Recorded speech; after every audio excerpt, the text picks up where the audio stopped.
consistant à te reculer, hein. Et ouais, nous filmer d'un peu plus loin. Alors, on est en direct. Alors, mon Bruno Locher. Non, mais là, on est en direct. Ah, les merde. gars. Ouais, alors, on parlait des chiens, on les a. Donc, Merci. en direct. Ah, alors, Ou pas. Non, voilà, alors je vais faire comme ça, parce qu'il s'est pas redressé en direct avec Johan Plans et Guillaume Ponce, deux anciens de Radio Zigomar, dont ce moment est la vengeance, hein, on peut le dire. 10 ans après. 10 ans, plus de 10 ans, attends. Donc il était sur Artung Catalunya, et lui il était mon Chewbacca dans Ouais. Pourquoi faire, mais Et pas que. J'ai eu le Osef Show aussi. Voilà, et... Ça reste à voir. Et ça reste à... Oui, ça reste à voir, c'est vrai. Donc l'idée c'est que on va parler de liberté de parole, parce que on a remarqué qu'entre le moment où on faisait ce qui a été encore une radio libre et le moment où on fait une radio filmée, une radio livre, eh bien, il s'est passé des trucs sur la liberté de penser. Alors, je vais citer un philosophe de mes amis, Didier Brazeau, qui au détour d'un café m'a dit, mais l'enterrement de Charlie Hebdo, c'était l'enterrement du second degré, en fait. Alors, peut-on tout dire sur Facebook? En tout cas, si vous me montrez un sein, l'émission s'est interrompue aussi sec, puisque on le disait hier dans notre première intervention. Ils m'ont suspendu le compte parce qu'ils prenaient ce micro pour une grosse tome noire, quoi. Donc on peut dire des horreurs sur les réseaux sociaux, mais pas montrer sa bite ni ses seins, pas d'organes génitaux. C'est welcome in the new world, quoi. Donc on peut plus rien dire. C'est un thème récurrent, comme on dit chez ma femme de ménage. Alors, toi, tu fais des conférences maintenant. Entre-temps, il s'est passé des trucs. Donc, toi, tu fais Je fais des spectacles. des spectacles, c'est plus clair. Voilà. Pour les gens. Des conférences gesticulées. C'est ça. Et toi, tu es directeur à Saint-Charles d'entrepôt. Comme quoi, les destins Pourquoi sont ça n'a rien croisés. à voir. Ouais. Zigomar mène à tout à condition d'en sortir. Donc, rire maintenant. On parlait du nouveau rire de Kev Adams. Ouais. Voilà, on est parti de des proches à Kev Adams, l'évolution du rire ou du non-rire justement. On nous dit si Kev Adams c'est drôle, on a fini de rire. Moi je sais pas, moi je crois qu'on peut toujours tout dire comme il y a 10 ans, comme il y a 20 ans, comme il y a 30 ans. La question maintenant c'est est-ce qu'on a entendu. Oui. Et en fait le problème que posent pour moi les réseaux sociaux, tout ce qui sont, et Facebook en particulier, c'est que ça ne donne pas de légitimité à aucune information. C'est-à-dire qu'il n'y a rien de... Enfin, comme tout le monde peut tout dire, ben, tout le monde dit tout, Ouais. mais je pense que... Discours partout, justice nulle part, c'est Ouais, la non, formule mais de tu 68. vois, quand on parle d'économie, moi je pense que ce que vont dire les économistes atterrés n'ont quand même pas tout à fait la même portée que ce que moi je peux dire, qui moi est clairement un clown, qui m'appuie sur le travail des économistes atterrés, mais plutôt pour le faire connaître que je ne considère pas avoir leur qualité d'analyse sur l'économie en France et par le monde. Et du coup, oui, on peut tout dire. La question maintenant, c'est comment on fait pour être entendu. Et aussi pour peut-être parfois hiérarchiser certaines informations entre ce qui est scientifique ou pas, ce qui est politique aussi parfois ou pas. Ce qui relève de la stratégie politique Oui. ou pas. La fausse neutralité, par exemple, Ouais. un économiste libéral sera présenté comme un économiste neutre. C'est ça. Puisque la neutralité, c'est le point le paramètre de fixation, c'est le libéralisme. Donc, on envisage déjà difficilement un humoriste keynésien. Moi, je dis bonjour aux gens. Voilà. J'ai l'habitude de la salle. Et encore moins un humoriste marxiste. Alors, toi qui es marxiste-léniniste, qu'est-ce que tu en penses? Alors j'en pense qu'on est prisonnier d'un système de pensée, qu'on est prisonnier du capitalisme financier. Voilà ce que j'en pense. Voilà. Et qu'en fait on regarde tout par rapport à ce prisme. Et ce qui fait que... Oui, c'est la neutralité, la soi-disant neutralité. On est libre, on est neutre. Mais on part quand même de quelque part, c'est-à-dire le libérativisme et le capitalisme. Voilà, et il est normal que les actionnaires gagnent plein d'argent. Finalement, j'ai l'impression que la suppression de l'ISF, ça choque pas trop parce qu'ils vont mettre de l'argent dans les entreprises. Mais on utilise ce système, on est toujours dans ce système-là. Et c'est là où c'est difficile d'évoluer parce qu'on est enfermé dans ce système. Mais si tu me dis ça, moi je veux dire que t'es pas réaliste, que t'es pas pragmatique, alors que moi qui suis libéral, je le suis, quoi. Mais moi on doit accepter de changer de système. Et de dire non, mais le système peut fonctionner d'une manière différente. Je veux te dire que quand même, la globalisation a sorti de la pauvreté de milliards de Chinois et d'Indiens. Oui, et on a mis dans la pauvreté des milliards d'autres, notamment en France et à l'étranger.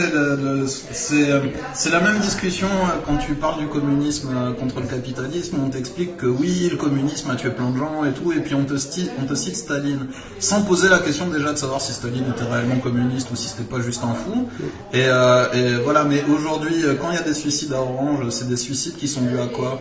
Si c'est pas dû au capitalisme. Ils avaient des problèmes personnels. On a un agriculteur qui se suicide tous les 2 jours environ en France, hein, quand même, et qui se suicide souvent pour des questions professionnelles.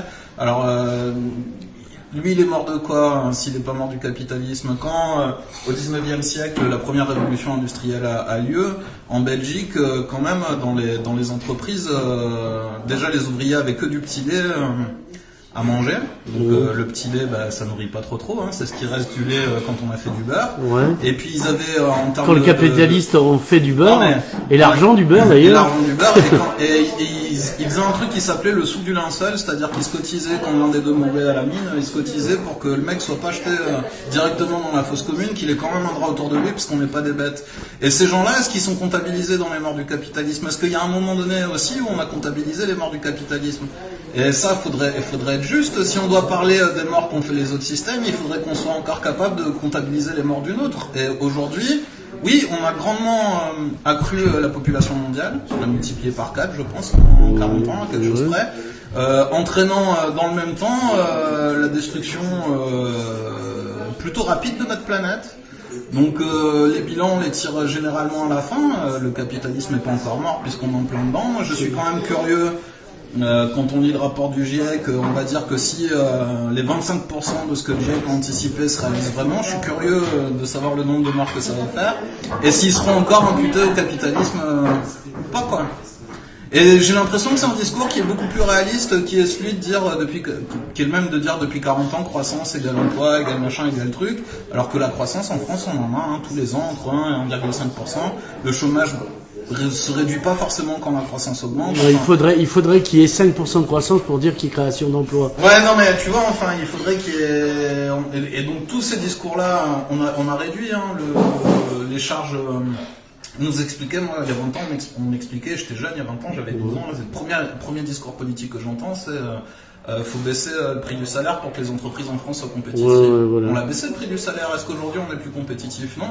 Mais c'est bien qu'il y a un moment, il y a des mensonges quand même derrière tout ça. On sera jamais aussi compétitif que des Chinois, de toute façon. Bah non. Mais on doit réfléchir à la société, en comment on vit ensemble, comment on la fait fonctionner. Et donc il faut changer de critères de notation, tout simplement.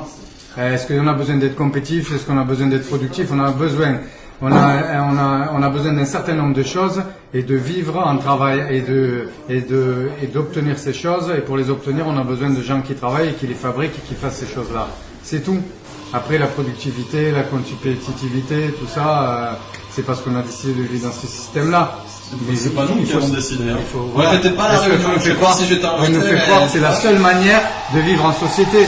Mais il y a peut-être d'autres manières de vivre en société. Oui, parce que mais il y a des gens qui l'ont décidé, ça, par contre. Voilà. Et ces gens-là, on peut les nommer, c'est les capitalistes. Ils y trouvent leurs bénéfices personnels. Bien sûr. Et les capitalistes, ce qui définit les capitalistes, j'ai appris ça récemment, je trouve ça génial, c'est cette volonté de tout le temps avoir plus. Le capitaliste, c'est quelqu'un qui veut avoir tout le temps plus. C'est l'avidité, oui. Voilà, et qui veut accumuler. C'est Lacan compare le capitalisme à l'accumulation de merde dans le ventre, donc à la constipation. Donc, et la volonté de pas se libérer au sens libérer de la matière, quoi. Ce sont des matérialistes. Ah, c'est ça. Donc bon, cette interview improvisée. Voilà. Donc peut-on rire de tout? Assez loin. Voilà. On a commencé par peut-on rire de tout, et puis on a fait de l'économie. Moi, je constate un truc quand même. dans ta question, on peut rire de tout. Je fais de la scène depuis un an, un peu plus d'un an. Et moi j'ai toujours eu l'impression, alors je suis passé de l'autre côté de la barrière un peu, mais j'ai toujours eu l'impression que c'était facile de se moquer du président, de machin, que Sarkozy nous faisait rire, Hollande il nous faisait rire aussi. Et je constate depuis 6 mois, bon j'ai développé un truc qui s'appelle l'auto-première partie, qui m'évite d'avoir une vraie intro travaillée, et qui me permet certains soirs de me lâcher un peu sur ce qui s'est passé la semaine d'avant. Ouais, la revue de presque. Voilà, et généralement notre président a une place importante. Et je remarque de plus en plus que dès que j'enclenche sur le fait de parler de notre président, en essayant de faire du second degré, ce que paraît-il je fais pas trop mal, les gens rigolent plus. Et je pense que c'est un changement d'état qui... Alors, ça vaut ce que ça vaut, hein, je fais pas des zéniths, mais je trouve que c'est un changement d'état qui devrait au Alors moins... qu'avant, c'était une qualité principale du public. Bah, dès qu'on défonçait le président, c'était cadeau. Sarkozy, beaucoup de gens étaient contre, on arrivait à rire de lui, de ses phrases, que de son épaule, de machin. Macron, il fait plus du tout rire quand en tout cas, une partie de la population, celle que j'ai devant moi, vraiment, il glace dès qu'on... Il est à la politique, ce que Kev Adams, c'est à l'humour. Ouais, peut-être bien. Donc est-ce qu'on peut rire de tout? J'ai l'impression qu'en tout cas on a un président qui nous fait plus tellement marrer. D'ailleurs, je t'interdis de rire de mon président.